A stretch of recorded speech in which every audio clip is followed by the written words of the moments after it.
Hello everyone, स्वागत है आप सभी का आपके अपने YouTube channel all exam India में।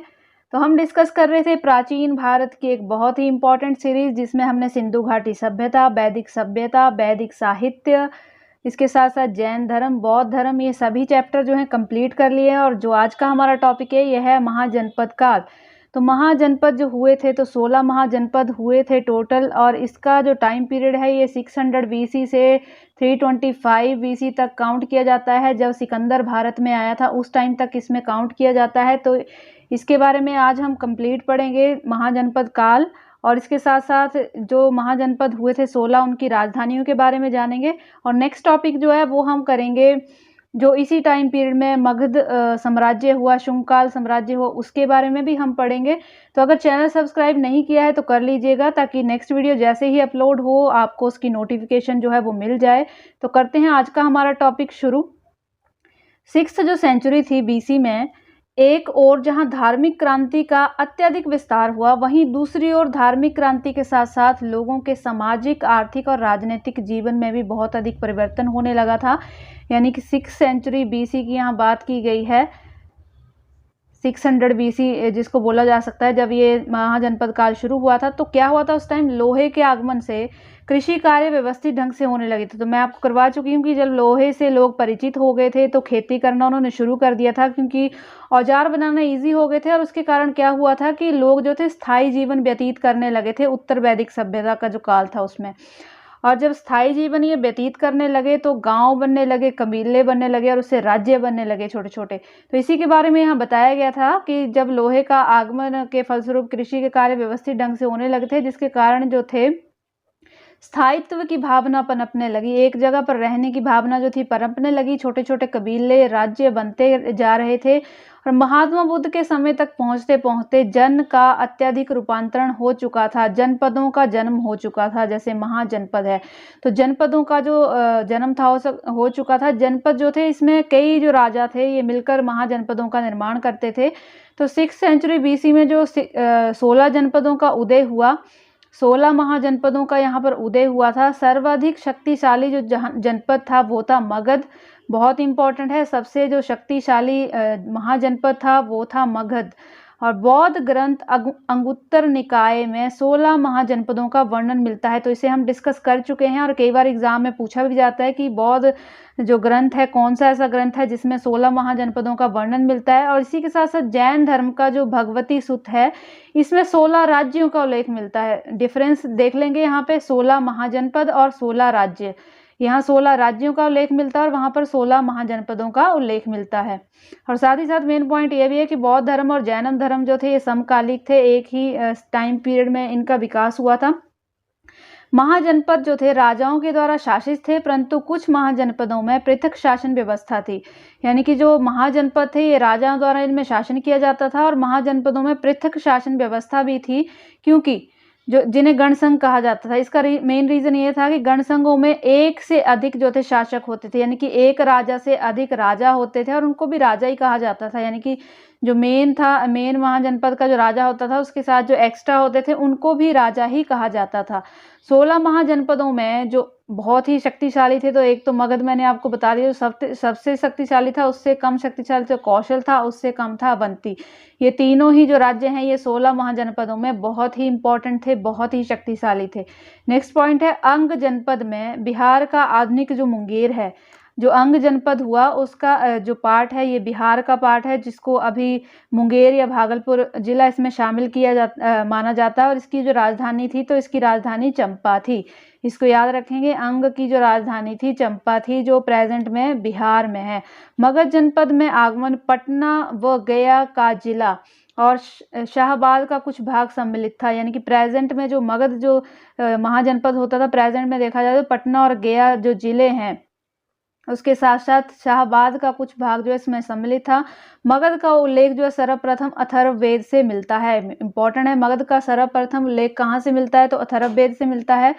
16 महाजनपदों में सबसे शक्तिशाली महाजनपद यही था। ये मैं पहले ही आपको डिस्कस कर चुकी हूँ कि 16 महाजनपदों में सबसे जो शक्तिशाली जनपद था ये कौन सा था, तो मगध था। गंगा के उत्तर में बज्जियों का राज्य 8 जनों में विभाजित था। बज्जी भी बहुत इंपॉर्टेंट है। इनका जो साम्राज्य था ये 8 जनों में विभाजित है, यानी कि 8 राजा थे उसमें, और इनमें जो सबसे प्रबल थे, सबसे प्रबल जो संघ था वो था लिच्छवी। इसको भी याद रखेंगे, बज्जियों का जो सबसे प्रबल संघ था वो था लिच्छवी। इनकी राजधानी वैशाली थी, जिसकी पहचान आधुनिक वैशाली जिले के बसाड़ नामक गांव से की जाती है। यानी कि आधुनिक टाइम में अगर प्रेजेंट में देखा जाए तो बसाड़ जो जिला है वहां पर इसकी पहचान की जाती है। नेक्स्ट है पश्चिम में काशी जनपद था। पश्चिम जो भाग है इसमें काशी जनपद था, जिसकी राजधानी वाराणसी थी। काशी जनपद भी शक्तिशाली राज्यों में से एक था, परंतु बाद में कौशल की शक्ति के सामने जो था इसने जो थे हथियार डाल दिए थे, आत्मसमर्पण कर दिया था। तो कौशल जनपद में पूर्वी उत्तर प्रदेश भाग जो था सम्मिलित था, जिसकी राजधानी थी श्रावस्ती। श्रावस्ती से मुझे एक पॉइंट याद आ रहा है कि बौद्ध धर्म में जो महात्मा बुद्ध थे उन्होंने सबसे अधिक जो अपने उपदेश दिए थे तो श्रावस्ती में दिए थे। इसको याद रखेंगे, श्रावस्ती में महात्मा बुद्ध ने सबसे अधिक जो थे उपदेश दिए थे।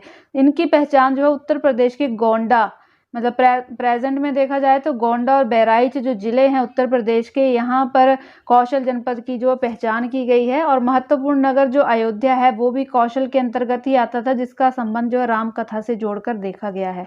इंपॉर्टेंट है, अयोध्या करंट में भी काफ़ी ज़्यादा है तो यहाँ से क्वेश्चन बन सकता है। तो राम कथा से जोड़कर इसको देखा जाता है। और कौशल में शक्तियों का कपिलवस्तु गणराज्य, कपिलवस्तु के बारे में भी हम बौद्ध धर्म में पढ़ चुके हैं, इसको भी सम्मिलित किया गया था। और साथ ही साथ शाक्य गणराज्य की राजधानी कपिलवस्तु थी।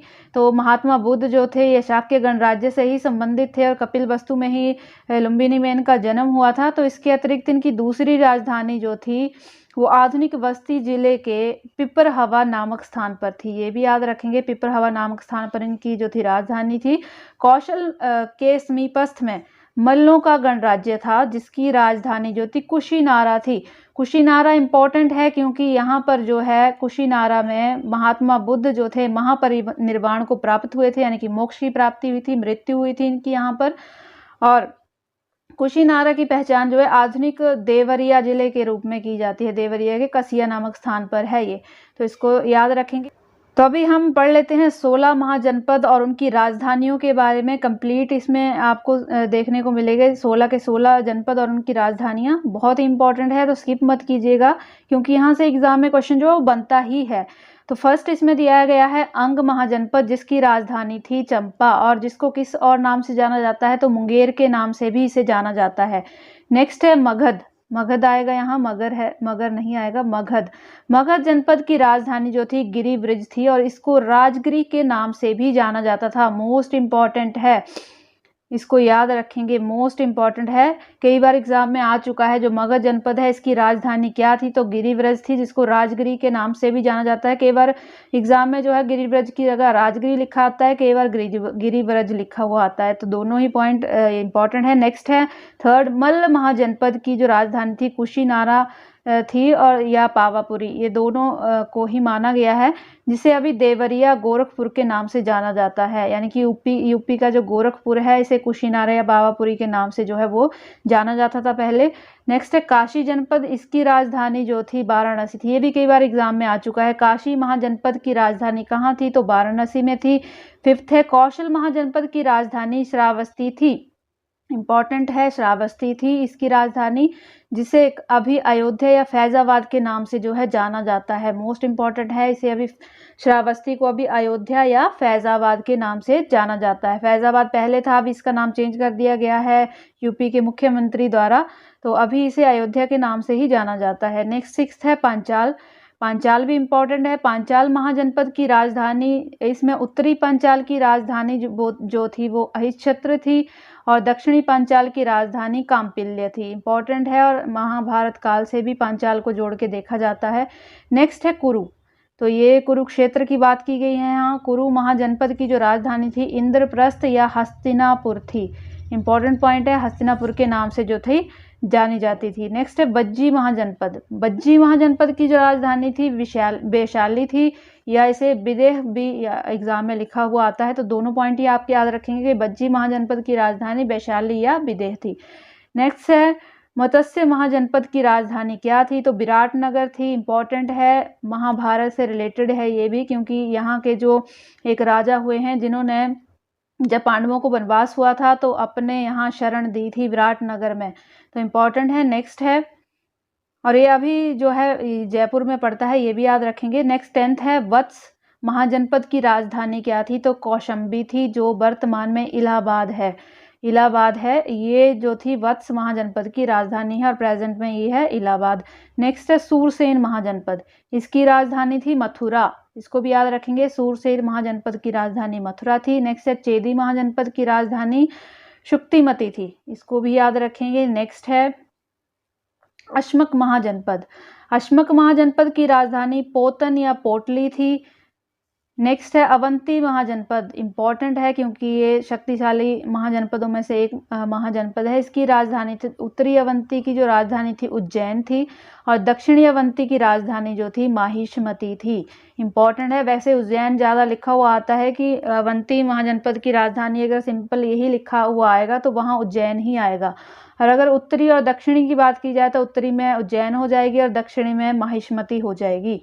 नेक्स्ट है 15th, गांधार महाजनपद की राजधानी क्या थी? तो गांधार महाजनपद की राजधानी तक्षशिला थी।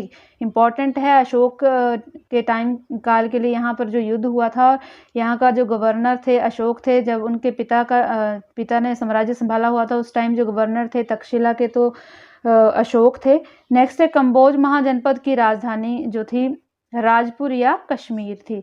तो अभी हमने डिस्कस किए 16 महाजनपद और उनकी राजधानियां, और नेक्स्ट वीडियो में हम डिस्कस करेंगे हर्यक वंश, शिशुनाग वंश और मगध के बारे में, जो बहुत ही इंपॉर्टेंट टॉपिक है। साथ ही साथ सिकंदर के बारे में भी हम पढ़ेंगे, क्योंकि इसी टाइम पीरियड में जो है सिकंदर भी भारत आया था, भारत पर उसने आक्रमण किया था। तो चैनल को सब्सक्राइब जरूर कर लीजिएगा, ताकि जैसे ही वो वीडियो अपलोड हो उसकी नोटिफिकेशन जो है वो आपको मिल जाए और आपके एग्ज़ाम में जो है हेल्प हो सके। तो मिलते हैं नेक्स्ट वीडियो में। Thanks for watching.